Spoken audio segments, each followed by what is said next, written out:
So let's talk about money. And today we are talking about investment. Investment, yeah. So our big question is, what is investing? Investing is a way of laying out money now that you're still busy with work so that that money can yield you more money in future. Investing is a way of setting aside your money so that that money can bring you more money in future. So in short, investing it's all about looking at your future. Investing it's a way of looking for a happier ending in future. So when you tell young people about investing, they don't take it seriously, but I can tell you, when you start investing now, you will have a better future. You will not have problems in future. When you tell young people about saving, they don't take it seriously. Yeah, it's good to see your future. Yeah, so when you have only one source of income, it's almost like you're having none. It's near to having none. So this is where investing comes in, so that when in bad luck you lose that job, you will have some money with you that you can use it to survive, or you can use it to start your own business before you get into another job. So let's talk about money.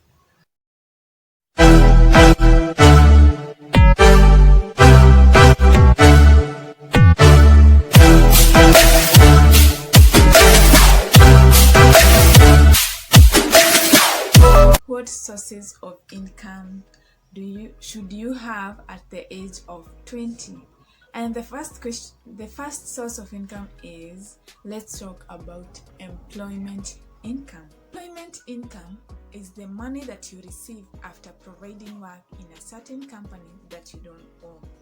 So employment income is actually the remuneration or compensation for work that you have provided.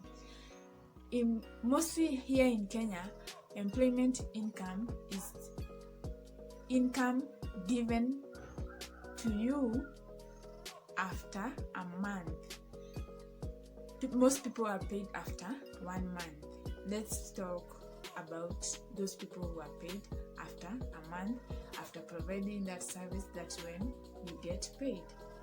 So the employment income is calculated according to number of days that you work in that company, the number of hours that you work in a day, and the value or quality of work that you provide in that company. So the employment income is supposed to cater for your expenses, everything that you require for the next month, and it should cater, and you should set aside some money for investment. I don't know whether you are getting, but you need to, whatever amount you are getting in a month, you are supposed to set aside some money for your investment. Even if it's 200, 100, you need to sacrifice for your future. That's where you start investing. So whatever amount you're getting in your employment, you need to set some amount of money to invest in that month. I know it's a challenge when it comes to setting aside some money. Yeah, we take it so hard. It's not easy. I have been there, but it's a high time as young people we start investing in our future. Our next source of income is business income. Business income is actually when you provide service or product to another company. This is when you earn your income, your business income. You provide something for another company, for another person, so that you can earn something. So this is something that most people fear starting. Yes, you may be having money, but you fear starting because you don't know whether you will make profit, whether the company will carry on. This is something that most people fear doing. So before starting a business, you need to do some proper investigation according to your background, according to where you live, what is really doing well in that area. So what are you willing to provide to your people, and what will be the response according to the people around you? So this income is not something that you can really rely on at the beginning when you just start your business, because you don't know the outcome. You are very uncertain whether the company will do well, whether the company will make profit, whether the company will make loss. You are not very sure about it. This changes after a period when you see the company is doing good, such that you can start budgeting on the income of your business. But at first, you don't budget for it because you don't know what you're expecting. So this is another source of income that you can start at the age of 20s. So the next source of income is dividend income. Dividend income comes in when you own a certain number of shares in a certain company. The number of shares you own is proportional to the income that you get. The more number of shares that you own in a certain company, the more income that you will get at the end. So dividend incomes is very simple to invest in, because you just buy shares and wait for dividends in a certain company, in that company. So all that you need to consider here is you need to choose a company that will exist in the long run. In the long run. So a company that I can recommend here in Kenya is like Safaricom. Safaricom has existed for more than 20 years and they have not had challenges in their profits, so I can recommend that one.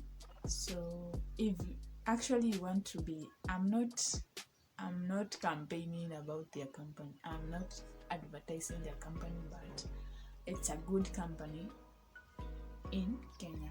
So before a company gives dividends, there are those factors that they first consider before making a dividend policy.